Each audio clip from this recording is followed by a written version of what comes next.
Today's episode of Escaping the Drift is brought to you by Mando. Are you somebody that stinks? I know it sounds crazy. Or more to the point, you got a teenager that stinks? Because, wow, this Mando stuff, they sent me a package of it to try out. And if you've got that weird odor emanating out of your teen's room, try Mando all over deodorant. Because this package they got us, man, I put it on the boy, and I got to tell you, he and his room have never smelled so good. I mean, literally, you can use this stuff all over you. I'm talking about your feet, your butt crack, anywhere you got skin, this stuff will work as a deodorant. It was created by a doctor. It lasts for up to 72 hours. And all of this stuff is baking soda free and paraben free. So if you want to try it out, if you yourself are stinky or you got a stinky teen, I'm telling you, this stuff will change your life. You can get right now Mando Starter Pack, which is perfect for new customers. It comes with a solid stick deodorant, cream tube deodorant, 2 free products of your choice, like a mini body wash or deodorant wipes. You get free shipping, and as a special offer for our listeners, new customers get $5 off a starter pack with our exclusive code. That means that you're getting 40% off of this starter pack. Just use the code GAFFORD when you go to shopmando.com. That's user code GAFFORD at shopmando.com. You're going to get 40% off. So support our show. Let them know that we sent you. Obviously, this is a paid advertiser, which is how we get to be able to do what we do for you guys. So check them out. Smell fresher, stay drier, boost your confidence from head to toe. Try Mando. And now, Escaping the Drift. I knew very early on that, if you work an honest day's work, you're going to get paid for it, right? Mm-hmm. And that transmitted into doing janitorial work and going and delivering pizzas and being a pizza man and just everything up and down the line. I've pretty much had every job that you can imagine. And now, Escaping the Drift, the show designed to get you from where you are to where you want to be. I'm John Gafford, and I have a knack for getting extraordinary achievers to drop their secrets to help you on a path to greatness. So stop drifting along, escape the drift, and it's time to start right now. Back again for like it says in the opening, man, another episode of the podcast that gets you from where you are to where you want to be. And today in the studio, something a little different that we've been doing. And I couldn't be more happy about it. So, we've had so many incredible people come through the studio in the last couple months, from the likes of Chris Voss and, just all these incredible people that have just come through and shared some incredible knowledge. And sometimes, man, you forget the just wealth of great information you have that's right underneath your nose. And as some of you probably know, and most of you should, I actually own the largest luxury real estate brokerage here in Las Vegas. And it's an incredible firm that we own. We've got about 585 great, unbelievable agents that work for us. And somebody that is consistently finished in the top 1, 2, or 3 for the last several years. People find out Thursday where he finishes. Not going to tell him on here. Got to wait till Thursday. But this is a dude that has accomplished something that literally, I'm going to guess, if I had to guess, I'm going to say 0.2% of all real estate. Now, less than that. I'm going to say 0.094% of everybody that gets a real estate license achieves what this dude does year in and year out. And that is earn 7 figures selling houses. Now, some of you guys may watch $1 Million Listing. And you say, oh, these dudes are selling the average sales price of a house in, Beverly Hills is $3.85 million. Every time they sell one, they're making, 80 grand, 90 grand. You only got to sell 10 of them and there you are. Dude, keep in mind, yeah, my man sells a bunch of expensive houses, but our average sales price here in Vegas is like $500K.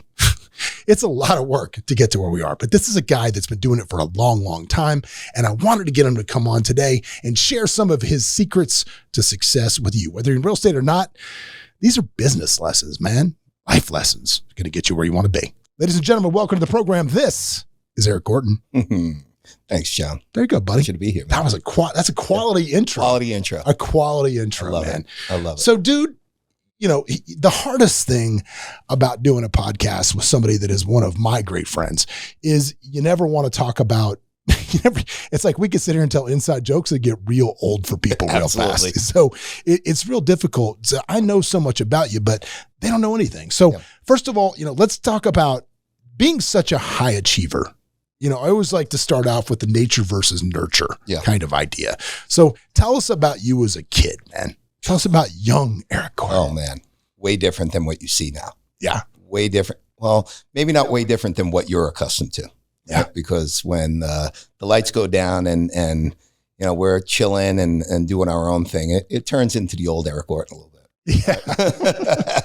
Which is an understatement. Strong Island comes right through. Strong Island definitely comes through. But me as a kid, I was definitely a little bit high maintenance, right? I was definitely a hyperactive and very rambunctious child, to say the least. I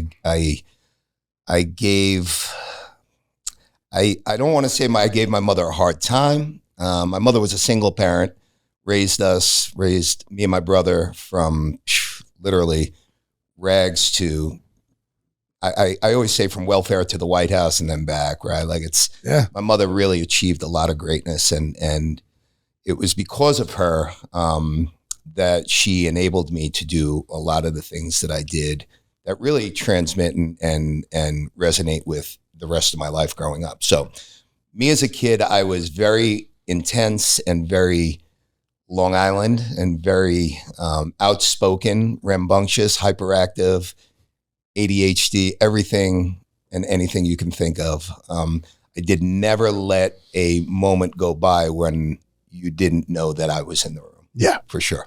What was the first hustle to make money as a kid? Ooh, I don't know if I could say that. I think the statute of limitations is over now anyway. I did. So as a very small child, I had the very fortunate experience of growing up with a gentleman by the name of Michael Masson. He was the guy that I named my first child after, and he was a World War II vet. I mean, he was the quintessential man that you wanted to be a mentor. And he literally did not allow me to be lazy. He would get me up at the age of 8 and literally put a rake in my hand and say, okay, we live on the street. You're going to rake the leaves in the gutter. And at the end, I'd just be thinking I was doing it for nothing. He'd slip me a $10 bill or a $20 bill. So I knew very early on that, if you work, an honest day's work, you're going to get paid for it. Right. And that transmitted into doing janitorial work and going and delivering pizzas and being a pizza man and just everything up and down the line. I've pretty much had every job that you can imagine. Because mom, I know you single mom, but mom wound up working for the Reagans in the White House. She did. So she was off to Washington with you and your brother Garrett, just kind of meandering to your own devices back in Long Island. During that time, was it like, even though mom had a good job and was doing the best she could, I'm sure, was it like if Eric wants something that Eric wants, Eric's got to buy it? Yes and no. My mother was very, very loving and giving. Mm-hmm. She wasn't always able to afford what Eric wanted, but she always found a way to make me not. Let's put it this way. I did not want for anything, but I was not spoiled. I did not have a silver spoon. I did not drive the fancy cars or have the high end everything, but I had what I needed. What you needed. Right. All right. It was a lesson in, making sure you live within your means. Okay. Right? And that's carried me through my entire life. I mean, it's very easy to make a little bit of money and then live way beyond your means. And I never got to that point. Yeah. So when you first became an adult, quote unquote, as you would say, what was the first gig that you picked up where you're like, this is going to be my career? So, after a short stint as being a fireman in New York, I realized that I did not want to stay in New York anymore. And I wanted to get married and move away from New York. Right. So why'd you become a fireman? Well, it was kind of in my blood. My Uncle Mike was a fireman. My brother was a fireman. A lot of guys within my inner circle, a lot of the guys that kind of from afar stepped in and gave me the tools that I needed to become a man. were all firemen or cops, right? So it was like, going through life, I always really just wanted to be a fireman. My brother became a cop, and, very soon after, kind of realizing where we were in that scope, I knew that wasn't the scope. Well, what's really interesting about that, right, is because I always talk about places like Detroit, right, where they're like, you're born and dad works at the plant. So you're going to grow up and you're going to work at Ford and you're going to do this. Kind of the same thing, but it was just, there was no plant, but you're going to be a fireman or a policeman. That's just kind of what was expected of you growing up a little bit. Yeah. And when I came out here, the truth is I took the fire department test, but we learned very early on, right after I got married, within 3 months, I was going to have my first child. And we had no idea how long that was going to take. So I got into the casino business. I went and became a dice dealer. Okay. Right. So I went and worked downtown. I worked at the plaza, working on what they call the cheap table, which is basically quarter craps. Yeah. And worked there for 9 months. Quarter craps. They call it the bird table, but it's because it's cheap, right? So I worked at the plaza and then opened up the Monte Carlo and finished off my career in the casino business after going through being a floor boss and a boxman and an assistant pit boss. I hung it up and basically became a real estate agent. So so you're and again, you went from one career, which is kind of, you get in being a fireman is kind of a lifetime career. Yeah. A lot of people come to Vegas and they get in the casinos and it's very hard to get out. Right.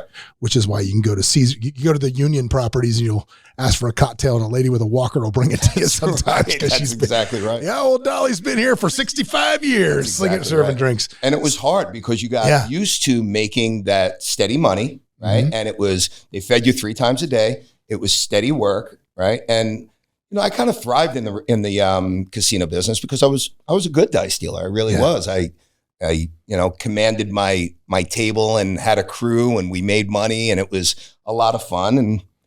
But after a while, it just was like, what am I doing? I'm watching this dice go by and everybody's passing me. I'd see guys come to the table with, 10, 12, 15 grand. It's like, it's more money I've ever seen in my entire life. Yeah. Well, dude, I think that the casinos here, and God bless them, man, it's the industry here in Vegas. But I think it's kind of like the Ford plant a little bit, right? It's like people always ask me like, well, why is Nevada, why is the education so crappy? Yeah.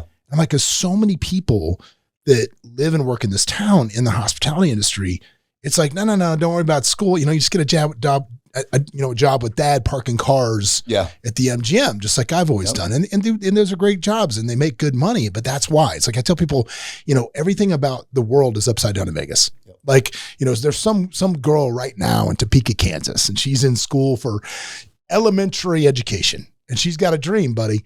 I want to be a teacher. It's all I ever want to do. I want to be a teacher. And she graduates with her degree from the University of Kansas. And then she thinks, she gets an offer. If you move to Vegas and become a teacher, we'll help you out. We'll give you the incentives. She's like, I'm going to go to Vegas and be a teacher. And then she comes to Vegas and she teaches 1 year and living her dream.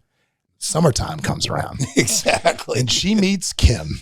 And Kim is a bottle girl at Encore Beach Club, making $300,000 a year, walking around with a sparkler and a bottle of Grey Goose over her head. So true. And then all of a sudden, guess who ain't a teacher anymore? That's exactly right. And that just happens so much. So I always find that interesting that, dude, you not only extrapolated yourself from one situation, which was the lifetime fireman job. Yeah. You extrapolated yourself from lifetime job number 2, which was the casino, to really place a bet on yourself. So I was a fireman, not to be confused. I was a fireman on Long Island. It wasn't a New York City job. Okay, yeah. Okay. I was a fireman on Long Island. It was great, and I wanted to go through the whole system. Yeah. Took the fire department test in New York, right? It was just, you had to be a legacy to get into that. Yeah. There had to be a job opening for you to get in there, and you had to know people. Although I knew people, those jobs weren't available at that point. Yeah. Right? So you had a ceiling where you were. Exactly. Got it. And quite honestly, there was always a dream of becoming a stockbroker. I always loved Wall Street. You could have been Jordan Belfort, buddy. Boiler Room was one of my favorite movies growing up, right? So it was like, I really felt like I was Gordon Gekko. I really did. But in my own little head, because I had no finance experience. I barely graduated high school. I did go to college, but luckily I did go to college because that's where I met my beautiful wife of 30 years today. Yeah. And you know, Well, you got something you're using out of that college education. Exactly. There you go. It was worth the tuition. Yeah, it was worth by all it. means.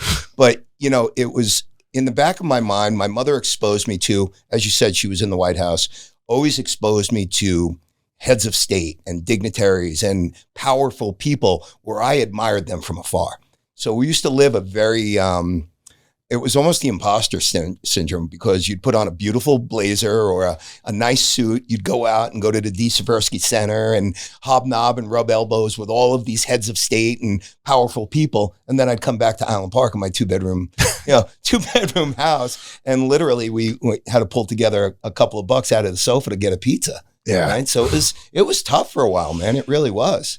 Yeah, that's an interesting dynamic. I mean, I kind of experienced some of that same dynamic growing up, right? Because like when my parents got divorced, right, you know, it's like one of the things, if you're listening to this, if you live in a small Southern town and you're a woman and you're thinking of getting divorced and your husband currently is a small town attorney in that attorney, don't get divorced in that town. Yeah. You're not gonna bode well for you. Right. So, you know, when my parents got divorced, we got the house in like the country club, which was the ritziest part of town. Dude, we were broke because my dad had like no child support in that settlement. And like my mom was really struggling. So I get it. And it creates a really weird dynamic in your head of like not being enough, overcompensating, doing those things. Totally. But and there's a certain feeling that you got to keep up with your friends. Right. Yeah. You don't want to be the odd man out. No. Right. You want to kind of put that brave face on. You don't want anybody to know what's going on at home. Right? Yeah. So you got to be out there and like just be that guy. And I relied on my personality that's carried me through my entire life to kind of just fake it. Right? As I was going through it. And it wasn't until I got older that, you know, sometimes you just can't fake it. And the closest friends that you have to you know what you're going through, but you still want to just kind of like be a normal guy. Yeah. You just want to slide in the middle. Exactly. You know what's funny, man, that I find now is growing up wanting all of those things and now having kids that kind of have all those things. You think their lives would be so much easier because they have it, but I find I see my kids downplaying their life. For sure. Because they just want to be, you know, they don't want to be up here. They don't want to be down here. They just want to be right in the middle, right? They just want to fit in, as all kids do. Such a weird dynamic. But back to real estate. How did you decide you wanted to be a real estate agent?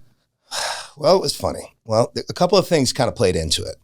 9/11 happened, and I was working as a dice dealer, and it kind of was the triple storm, right? It was kind of like the perfect storm that came together, which wasn't really the perfect storm. So 9/11 happened, and I knew that hospitality could probably not work out very well. Yeah. Right? And the writing was on the wall. I didn't get fired or anything like that, but, you know, as you know, the city shut down for a couple, 2-3 weeks. So I'm kind of freaking out because you're relying on tips to keep your life going as a dice dealer, right? So I kind of pivoted real quick. There was a guy that lived like 2 doors down from me. His name is Dave Strauss, never forget him. And he was working for a company called Zepp Manufacturing, where they sell specialty maintenance products. Yeah, the chemicals for the back. You see them in back Home of Depot restaurants. all The the back time. of Exactly. restaurants, yeah. So it's, they have over 2,400 products in their catalog that you can literally sell to anybody, whether it be B&B or, even the individual who's running a small garage in their backyard. They need parts cleaners, lubricants, cleaning products, hand soaps, even paper towels, toilet paper, everything. So I can sell everything from restaurant to automotive garage or anything like that. And basically he got me an interview, and within a matter of days, now I found myself training to become a Zepp rep. A Zepp rep. So that was kind of cool in the very beginning, because all through my entire life growing up, people always told me, the older guys, sales. You should be in sales, Yep. right? You are missing the boat. You're always going to be in sales. Just go and work in sales. And I didn't want to be in sales. I didn't. I never thought of myself as a salesman, but I always had that personality where it was just in your face all the time. I'm on all the time. And, that's kind of the way I grew up, whether it be good, bad, or indifferent. That's the way it was. Yeah. So going to work for Zepp, within about 2 or 3 months, crushed it right out to the gate, right? Grabbed my 2 briefcases filled with, my demo products, would walk to every single business that I possibly could, walk in, introduce myself to the manager. Hi, how you doing? My name's Eric Gorton. I see that you have this. I could probably save you money, not only on dilution, but, paper towels and hand towels and mops and buckets and shit like that. Right. So I crushed it right out the gate. And then 4 months after that, I was diagnosed with cancer. Right. And I had a very come to Jesus moment. Right. Well, let me go back for a quick second before I go into that story. While I was doing ZEP, now I had my access to, cleaning products and stuff. I got a job cleaning the school when my kids went to school at night. So I'd go and work at the casino during the day, right? I'd get off at 2:00 in the afternoon. I'd go and work and sell cleaning products from 2:00 until 6:00 at night. And then I'd go and clean the school from 8:30 until 11 to 12 o'clock. See, okay. So that story right there is why so many people now, I think you look at people trying to come up and they're like, I don't have enough hours in the day. And let me give you all the excuses on why I can't pull it together, why I can't get this done. And bro, you're working. I mean, that's 3 jobs, right? And that was obviously a necessity because you had 2 young kids. Yes. And sometimes necessity is, what forces you to do what you got to do. Right. So what do you think the difference is in you that you're willing to do that and the people that aren't? I didn't even think about that, John. I really I knew what I had to do, and I knew there was no other option. I knew that there was a young boy that was looking up to me, right? That needed a guy that I didn't have as a kid, right? And I knew I made a promise to myself at a very early age. I must have been 11 or 12. That number one, I wanted to be a father immediately. I couldn't wait to get married and be a father. That was my goal at a very early age. But as soon as I knew I was having a boy, I promised that he will never look at me the way I looked at my dad, right? And whatever his story was when he exited my life, that's neither here or there, right? But I knew that I just wanted to set a better example. So I knew that I just needed to provide. At the very least, I just needed to provide, right? I didn't know what I was going to do.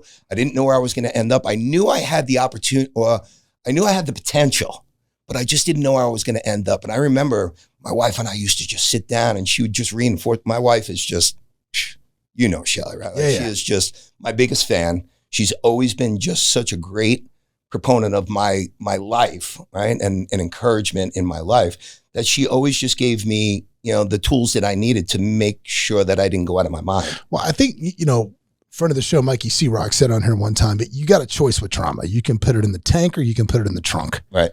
And that's your choice. You're either going to lug that shit around or it can be gasoline to drive the engine. Yep. And that's a choice. And I think you making that conscious choice is just what did that. So it's all these little things that go into who you are. Yeah. And man, adversity just builds champions sometimes, and it is what it is. So again, how'd you get into real estate? We're selling ZEP. We're working at night at the kids' school. Okay, so that leads me to my cancer. I was diagnosed with abdominal cancer, and it was the scariest thing ever, right? And here I am working 3 jobs. I was diagnosed. I went through several doctor's appointments. They couldn't find what was going on. I knew that I didn't feel right.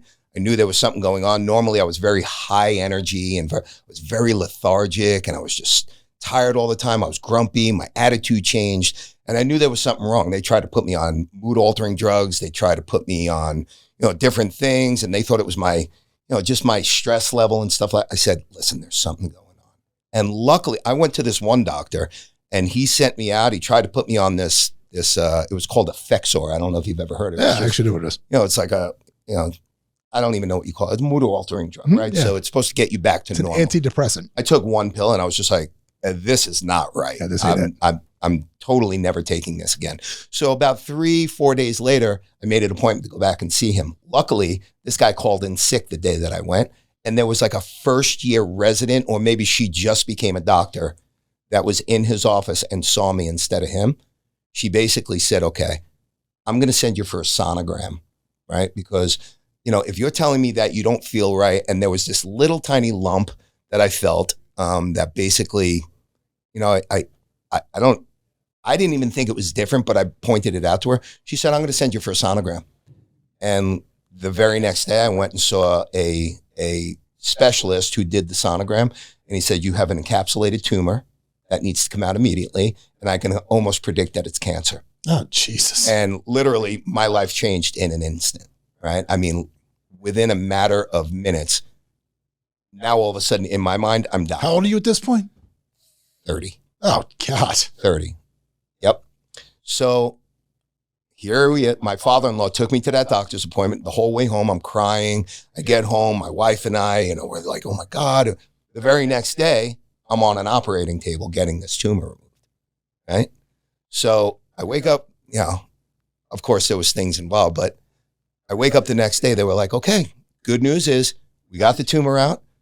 You know, we could tell that there was something going on in there. We're going to send it out for a dissection to see if it was malignant or not. And it turned out to be malignant. I caught it very early on, stage 1. But then they said you have to go through radiation, which is, you know, it's not as bad as chemo. I'm certainly not, you know, I'm not downplaying it. You're not looking for a ticker tape? No.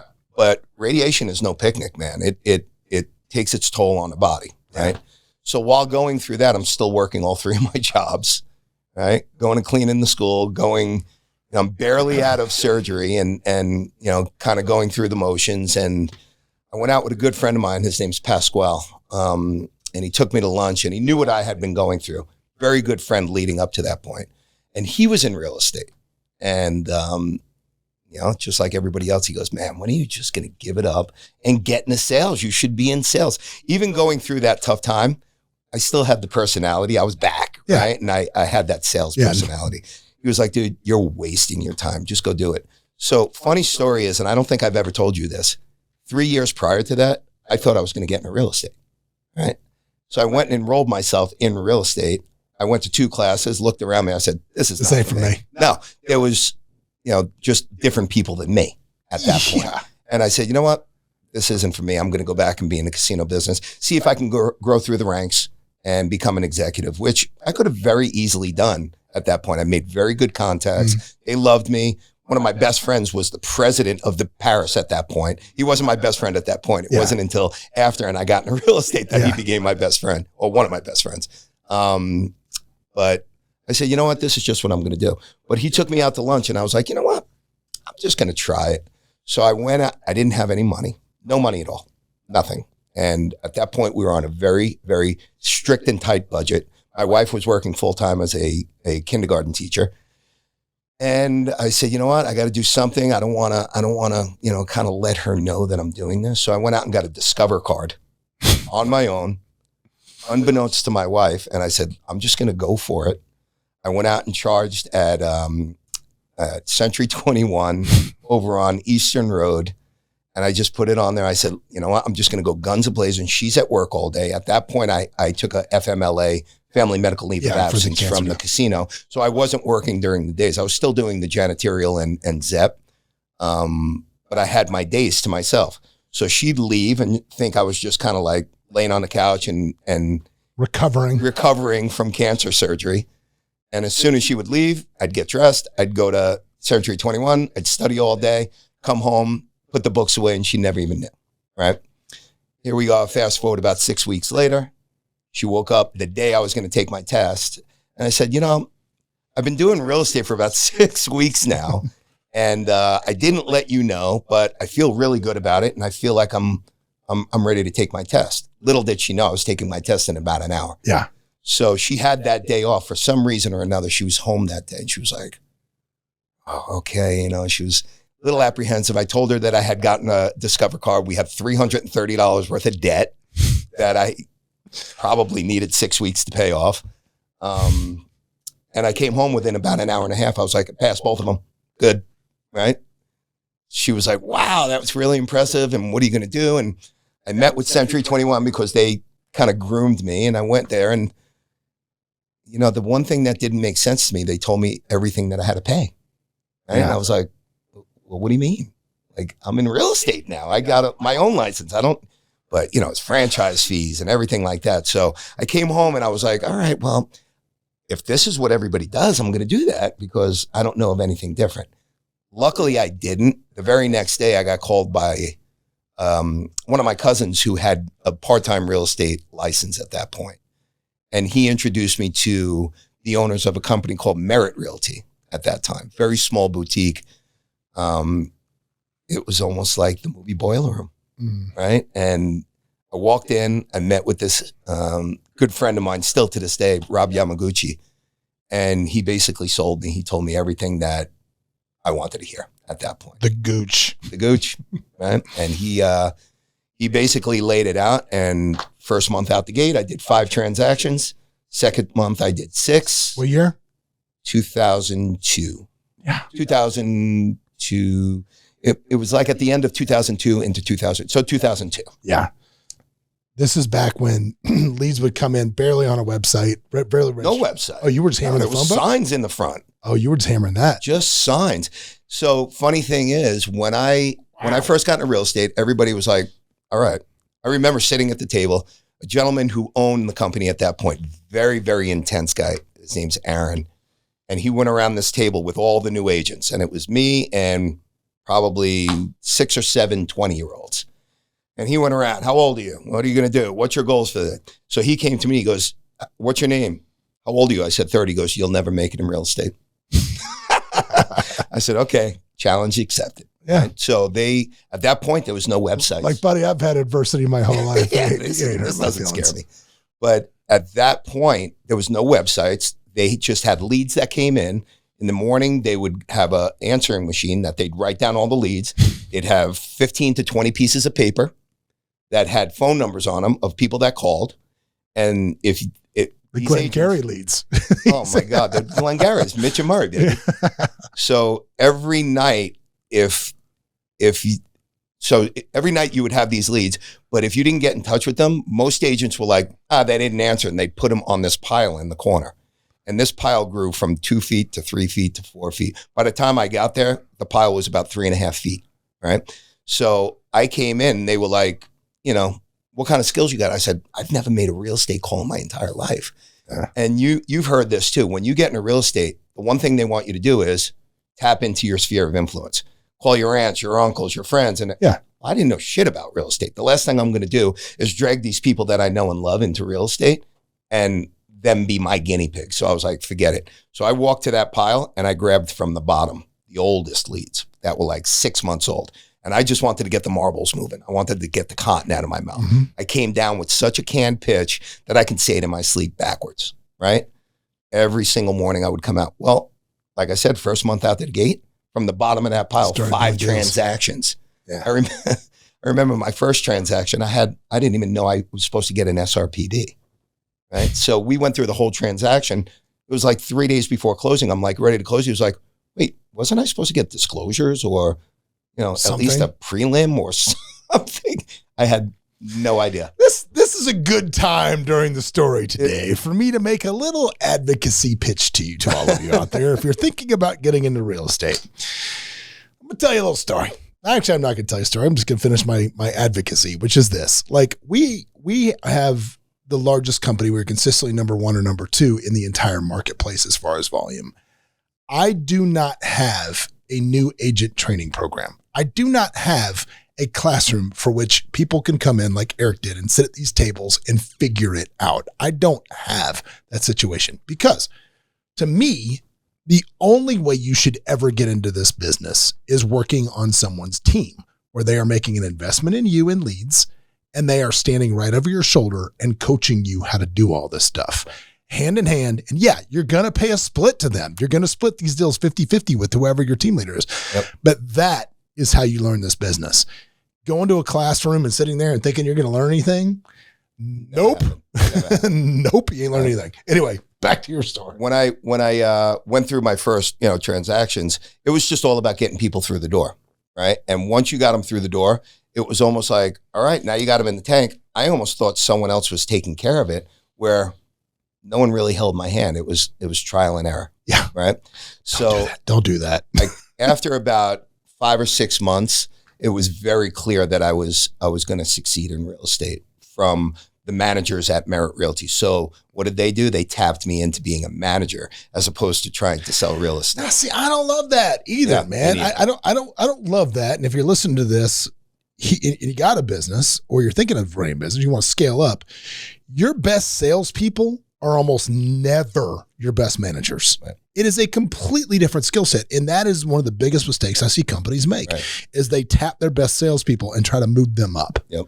Like, bro, if this guy's killing sales, just work it out where you can make more money. Yeah. Like you don't have to promote that person. Don't delegate out their best skill set. Well, it was lucky for me because as you know, in 2004, 5, 6, and 2004, 5, and 6, it was a zoo. So I was cutting my teeth in becoming a manager and making my mistakes, but I was managing 70 agents at that point, which was amazing. Some of which I'm still in contact with. And I was also being able to sell my own real estate. So I was actually doing pretty well, right? And it was a fun time. But then, as you know, 2008, 9, 10, and 11 happened. As I call them, the glory years. The glory years. And that was a stark reality in how to shift in real estate. Yeah. And that was my first life lesson in either give up, put up, or shut up. Yeah. Right? And for those of you that are younger and don't understand what happened in 2008, the great financial crisis happened in 2007 here in Las Vegas was ground zero for the real estate market implosion. Property values dropped about 60% from where they were. We were the number one foreclosure market in the country for years. Absolutely. And people got killed. And a handful of us had those contracts to sell houses for banks that did very well. Yep, me included. So it was all good. Yeah, it was all good. Right? Because you pivoted to it. We pivoted right into it when people didn't even know what the word short sell meant. Yes. We were already immersed in it. We were knocking doors, offering people to buy them out or give them cash for keys and negotiating things like that. But me, internally, I said, this is a perfect opportunity to try and go after a market that everybody just forgot. So I always admired the big players in real estate. You probably remember Jeannie Sutherland. Yeah. You probably remember Frank Napoli Sr. Florence. Right? And there was a few others that I really admired in the way they did business. But as that crisis happened, their TV commercials went away. Their marketing went away. Their pretty magazines went from 40 pages to 4. Dude, remember the real estate? Okay. Remember the real estate book went from this to that? Yeah, it was like a flyer at the end. Went from the real estate book to the real estate pamphlet. That's exactly right. In the supermarkets, remember? You used to grab it. It was this big. And then all of a sudden it became like a flyer. It was a flyer. So in my mind, I said, this is a perfect opportunity to try and get in front of these people that are being forgotten about because the budget's not there, right? Everybody was hunkering down. They didn't want to spend any money on advertising. Yep. Well, I didn't have any money at that point, right? I was raising 2 children. I had, bills of my own. The money that we were used to making in 2003, 4, and 5 dwindled away. And, 5 transactions went to 1 transaction a month. Right. And then I thought to myself, well, there's got to be a way that I can get in these people's lives. Right. And I basically took it upon myself to just put my words on copy paper, print on Merit Realty's free copy, fold it myself, put a piece of tape on it, and walk neighborhoods at night because I couldn't afford postage. Right. That was my way of trying to get in front of people and let them know I'm still working. I'm not going anywhere. I'm still going to be in your life. Although you're not going to get a pretty flyer or a color brochure, it's going to be what's happening in real estate. And I'm going to become more of a friend as opposed to someone that's just trying to sell you a home. Yeah. I tried to build a community around me where I had the answer to anything. You wanted a good Italian restaurant recommendation? Call me, right? You need a landscaper? Call me. Someone to clean your house? Call me. I know someone great. Yeah, and here's the thing. For those listening to this also, and you're thinking, well, that's everything on social media. Dude, this is before social media. Yeah, this was just way before. You're glad handing people becoming their life concierge, but you really focused in on one neighborhood here in Las Vegas. Yep. And I got to tell you, to this day, I'm doing this now for 20 years, whatever it is. I've never seen anybody dominate a neighborhood the way that you dominate that one. It is a textbook lesson in that. So let's walk through. Eric Gorton takes over the fountains. Yeah. Dude, this is This is 101 right here. So the Fountains is still considered my baby. I lived there for 10 years, luckily, after I've established a voice and a presence in there. But in the very early on, I was basically a guy that knew that there was something missing. And I knew there was a beautiful neighborhood that consisted of 198 homes. They were bigger homes than I've ever laid eyes on at that point in my life. And it was the neighborhood that really reminded me most of home. Yeah. It was green. It was lush. You know, I remember going in there one time to drop something off, and my wife was with me, and we drove through the neighborhood. I said, baby, we're going to live in here one day because it's just so beautiful. And of course, you know, Shelly, yeah, she believed in me, but you know, it was hard to believe at that point. Yeah. It's always so hard when they look and they go, yeah, okay, whatever, buddy. Yeah. So the mouth is saying yes, the eyes are saying okay. I'm still working for Merit Realty. And I'm printing off, you know, the pages and trying to get my story out. But then they wouldn't let me in the neighborhood. It's a guard-gated neighborhood. And, you know, there's guards 24 hours a day. And every time I'd pull up, if I didn't have business there, they'd turn me away. So I had to figure out a way to try and infiltrate the neighborhood. And my best line was every night I'd pass by and I'd see the same guard. And every once in a while, I'd pull up just to say hello to them and ask them questions about the neighborhood and, you know, what's going on in here. Do they have any Christmas type festivities? And what's it like in Halloween around here and stuff like that? So he was actually a retired Jersey cop that had pretty much the same accent and mentality and look on life that I did. So we made a friendship. His name is Dan. And after about a week or two of stopping in and forming this friendship with Dan, every single night I'd come home, I'd stop at McDonald's, I'd get him a cup of coffee every single night, right? 99 cents, right? So he really appreciated that, especially in the colder months. And that turned into a really good friendship to whereas now I had a way to get in the neighborhood. He'd look the other way, Yeah, push the button. You know, he'd press the button, he'd let me in. Or I remember one night, they were cracking down on people coming through the neighborhood, the HOA. So Dan, it was before cameras and stuff like that. Dan told me that at the end of the neighborhood, there was a gate, right, with a pedestrian entrance and gave me the code to the pedestrian entrance. So I went to, my son at that point had a letter carrier. It was almost like a mail carrier that he used for school. And I filled it up with 200 pieces of what Eric Gorton's marketing was at that point. And I brought my 7-year-old son and we would walk the neighborhood and just stick the little pieces of paper in everybody's mailbox to try and get my story out, to let them know that this house is available. I was promoting other people's listings just to let people know that this is what's on the market. This is what's sold. You know, I wasn't claiming they were my listings. Yeah, but again, pre-internet. So pre-internet. Way So pre-internet. This information wasn't readily available No, if they not at wanted all. to know. Yeah. And especially all of the marketing went away. So Yeah. now people are starving for information about their homes and their neighborhood, and they weren't getting it because nothing was coming in. You really had to go scope it out or call somebody. And then, you know, once you call somebody, you're on their radar and Yeah. they become a stalker. Yeah. Right. But that's exactly what I did. I was a stalker. And I went out and I tried to make relationships and friendships with all of these people. So, you know, every 3, 4, 5 nights, my son and I used to just go into this neighborhood. You know, because I was working all day at that point, it was my time to spend with my son. My daughter was still younger. Mm. So, you know, I couldn't take her. And by the time I got home, she was probably either in bed or in her pajamas. But Michael used to wait for me all the time. Yeah. As soon as I got home, we going tonight? Yep, let's go. Jump in the car, we'd walk around and we'd play a game because I never knew if the HOA was driving the neighborhood. Right? So I play hide and seek behind the trees, right? Car comes, come on, Mike, get up behind the tree. He'd run to one side of the road, I'd run to the other, and we'd kind of hide from the car that's passing by. And every once in a while, I'd get a phone call from either. Michael's doing 5 to 10 for car theft now. No, I'm just kidding. He's not. He works there. Just kidding.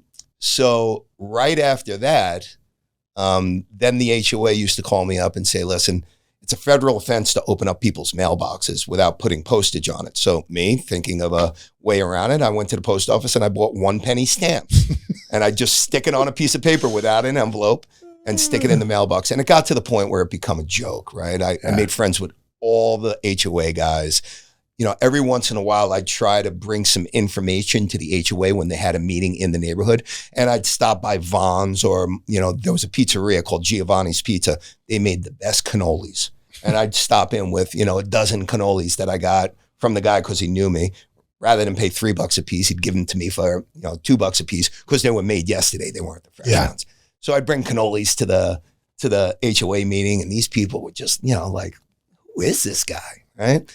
So I remember it took me 2.5 years to get a listing in there. So but you spent 2.5 years becoming part of the fabric of that community. I did. Without even living there. Nope. Took 2.5 years. 2.5 years to get my first phone call for someone to say, okay, I've seen you working in here. At that point, Cheryl Davis was the biggest name in the Fountain. She owned a home in there. Mm-hmm. I'm not sure if she was living in there at that point, but she sold a home that she owned to the guy who delivered my children, Dr. Torres. Okay. And he was one of my, my one main guys that, I made friends with him because you delivered my kids, right? Sure. So then he introduced me to his neighbors and so on and so forth. So 2.5 years later, this guy gave me a chance to sell his home, but he said, you know what? I know you've never sold a home before in here. Mm-hmm. And, I know that you've dealt with real estate, but you're going to need something to break in here. And I'm going to give you this listing for 30 days.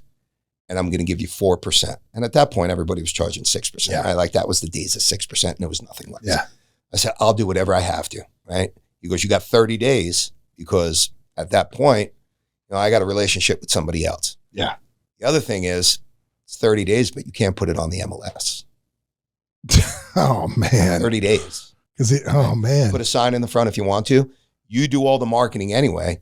So, and my whole philosophy was, I was always just trying to get people to say, well, most people who live in the Fountains know people who want to live in the Fountains. Sure. Right. So I immediately went to work. I planted a sign in his front yard. I basically handed out flyers every single day. Anybody who came and went got a flyer, right? Or got a piece of paper that said, Eric Gorton, I have this listing. If you or anybody wants to either scale up, scale down, or bring somebody to live in the Fountains, this is, we're having an open house this weekend. There's a gentleman in there. He's no longer with us. Really great guy, Keith. And he walked in and basically said, my son just graduated from college in USC, and I want him to live in here. This is where he grew up. He ended up buying a house. I double-ended it, and literally that was the beginning of it. All you need is one thing, because now you're going to show everybody, hey, I sold this house, not even on the MLS, off market in 20-something days. And that was my marketing, right? You promote everything that you do. Everything. I just had one open house, first week on the market or first week exposed that it's not even on the market.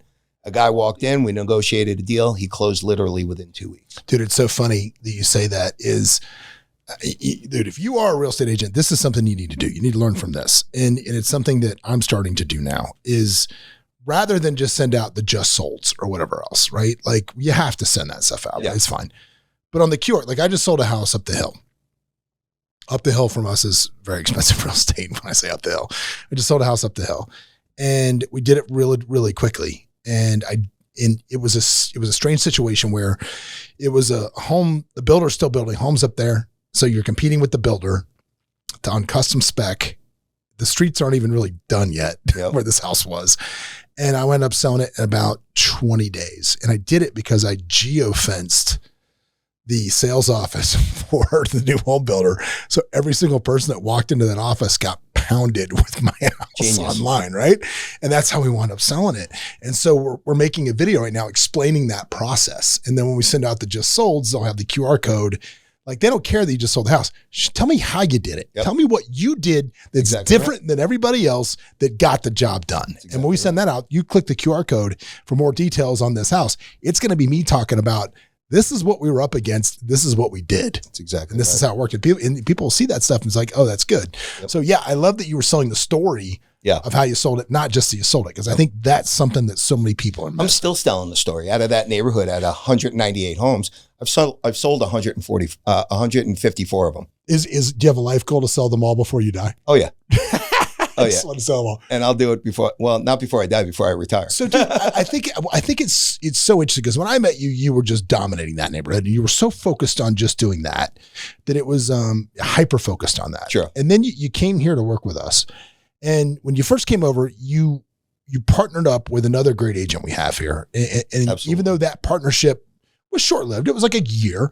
I thought it was a good partnership for both of you for the time that you had it. For that year, because I thought that Anthony at the time was trying to break into another level, and you had the clout of that level working in the fountains.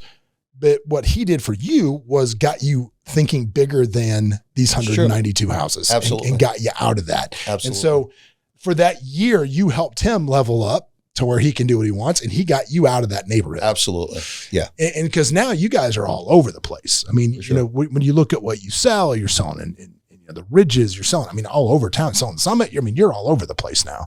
So how did you transition? Now, obviously you've got to make a transition a little bit from that neighborhood fabric that's success like that. Like they always say that what got you here won't get you there. Sure. Right. They always say that. And you had to make a transition from I'm part of this community, the cannoli guy at the HOA, to scale into a bigger market. You can't be at every HOA meeting. You can't do what you did. So what are the differences that you had to change in your business to scale that up? Well, there was a lot of things. You have to adapt to where you want to be and how to get there, right? And you need to basically, I hate to use this cliche because I hate when people say it to me, but it's so true. You almost got to fake it till you make it, man. Yeah. You got to put it out there and say, I'm the best and I want to prove it to you. Give me a shot, right? But to go into different neighborhoods, I think the fact that I knew so many people in town at that point, I rubbed elbows with all of the right people. My kids at that point, when I transitioned and started to go into different neighborhoods, my kids were in Bishop Gorman, right? I started knowing different people that lived in different neighborhoods. The social events turned more plentiful to where I can shake hands with different people, and they gave me a shot, introduced me to other people. So, for those of you... Do you think it was the relationships more than the marketing?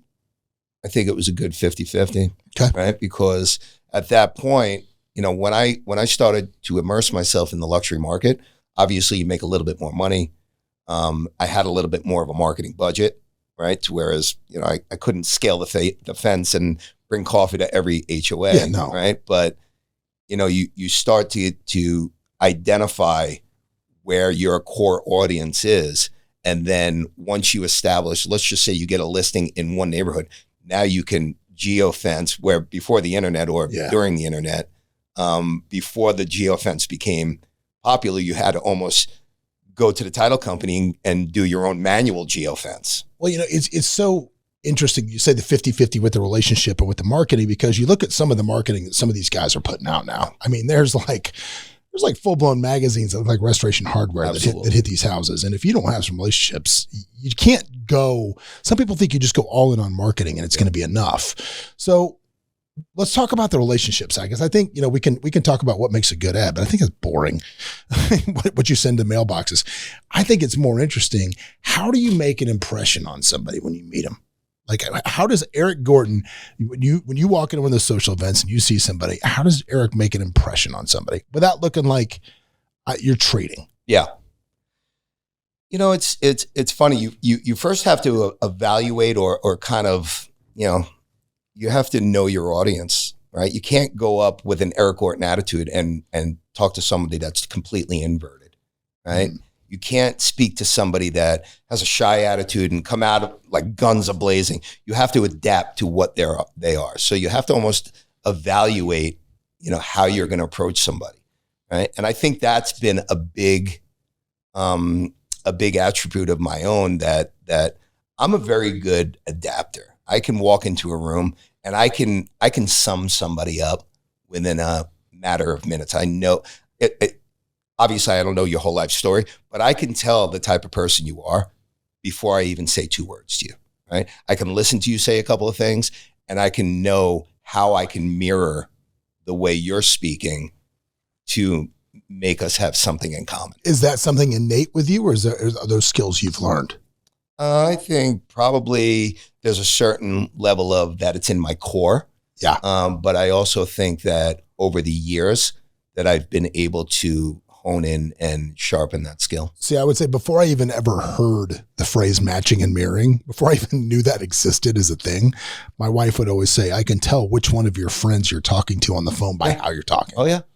Because I just do it. Sure. I think it's just one of those things. When you're out, and let's say you're creating a relationship with somebody and you want this to continue as a business, but how do you be memorable for that person at the end of the interaction? I think, and I'm the same way because, people constantly approach me now. They're always trying to sell me something. With success in real estate, everybody's always trying to sell you something that they want from you in real estate. And it's nothing bad. I appreciate the sales and I appreciate the hustle. I appreciate when people come at me, and I love to hear or to see people try and better themselves, right? That's all well and good. But, to stay memorable, you can't be fake, man. You can't be fake. You got to be real with people. Well, I find that one of the things some advice that I got from a mentor years ago, which was if you want to break into the higher end clientele, you can't try to compete. Like you're not going to meet somebody that has $500 million and try to flex with what you got. No way. Because they don't give a shit. Not at all. And I find it's so weird now when you see people doing that to you. Because, you're like, bro, I don't give a shit. Like it's just really strange. So how do you connect? Do you connect with people the same way you like them to connect with you? Like, how do you, what do you want to get to when you talk to somebody? Well, the first thing I always try to remember, and it took a little bit of time to realize this, but don't focus on what you think people have. Everybody's got their own story, man, right? You never know. There's a guy probably, out there that you may think is flexing. He's got the great car and the great house and wears every beautiful watch. You don't know what his bills look like. You don't know the amount of money he's bringing in. You may perceive that he's got a lot of money, right? But you don't know where he's at. If you stay true and become a friend, I always try to mesh with people just from a friendly standpoint. Even when I was a kid, right? It wasn't always just trying to one up somebody or trying to be the most powerful voice in a conversation, right? You genuinely have to care about what people say as opposed to what you're saying all the time. Dude, that's such an interesting point about not knowing what people's bills are. Because you probably had people call you that you thought were pretty successful. Oh, for sure. That all of a sudden are like, hey, dude, I'm in deep shit. I got to sell this house. Oh, yeah. Without a doubt. Yeah. Both you and I know that, at face value. Welcome to Vegas. And I try not to judge people. I really do. Yeah. It's hard, coming from New York, it's kind of bred into your soul. You gotta kind of, you gotta make sure that you keep people at arm's length because, growing up in New York was no picnic, right? Yeah. There's a lot of great people, but there's a lot of shitty people there. There really are, right? And especially when you interact with people in the city, in Brooklyn, it's not fun all the time. Dude, we were watching, because they just re-released my season, The Apprentice, on Amazon, and we were watching it last night. Like, kid just never seen it. The kids never seen it. There's cutaway. Really? Yeah, there's all never watched years? it. Yeah, I never watched it. Yeah, just never watched it. Yeah, I'm always like, spoiler alert, I got fired. It's like, right? And it was so funny because it cut away to me talking, giving an interview, and I'm sitting on the stoop. And I always say, I love that. It's my favorite moment of the whole show. And you don't even know why. And it's because literally we were sitting there for like 4 hours doing this interview. And this little old lady kept popping up. We were just on a stoop in like some neighborhood. She just kept popping up. And eventually the producer's like, ma'am, I'm really sorry. We're almost done. We're going to be here. This little sweet old lady opens the door and goes, you've been here 4 hours. Fuck off already. And I was like, I just met my first real New Yorker. There was a woman in my hometown, Mrs. Arlett, and literally would scream at the kids coming by every single day. Knew all our names. I'm going to tell your mother. Right? Throwing shit at us out the window. So that's so funny. Well, let's wrap this up by saying, dude, it's like new person right now. It's like I'm excited. I'm going to get a real estate license. What advice would you give for a new person starting out in this industry? Find the right team. Yeah. Right? Find the person that's going to take a genuine interest with you, that is not thinking of you as a dollar sign, right? Really, Amen. Someone that really wants to see you succeed. And also remember, you get on a team is not forever. This is basically a training experience and a training portion of your real estate career. You get paid to go to school. That's exactly right. Right? Now, there will be a split. Don't get me wrong. But, if you have a good team leader, they want you to succeed and go on my own. I never want my agents to stay with me. There's only one agent that I ever want to stay with me for the life of my career. And that's your son. And that's my son. Yeah. He's got the last name Gorton. He's going to take on, he's going to get the keys to the kingdom. Take it over. But, at the end of the day, if they are not showing a genuine interest and showing you the things that you need to succeed, find a new team leader. Yeah. Because there's people out there that are really, really good. Yeah. Well, brother, look, man, your success continues to keep us all in awe. We are so happy to have you and appreciate that. Blessed for the information you share with everybody. And this year, just so everybody knows, you finished. I'm going to tell you on Thursday. There you go. It don't matter. All right. Well, just being with you, John, is gift enough. It's good enough. Well, dude, if you listen to this today, hopefully, you learned a couple of things. Number one, I would say, don't make excuses for your adversity. Turn that fuel into fire, man, because you can kind of get it done. Also, success in real estate lies in the knowledge of others. And by others, I don't mean people standing in front of a classroom. I mean people that are willing to take an investment in you. And talk about people taking an investment in you. Dude, rich people recognize people that hustle. So if you want to impress some rich people, hustle. We'll see you next week. What's up, everybody? Thanks for joining us for another episode of Escaping the Drift. Hope you got a bunch out of it, or at least as much as I did out of it. Anyway, if you want to learn more about the show, you can always go over to escapingthedrift.com. You can join our mailing list. But do me a favor, if you wouldn't mind, throw up that 5-star review, give us a share, do something, man. We're here for you. Hopefully you'll be here for us. But anyway, in the meantime, we will see you at the next episode.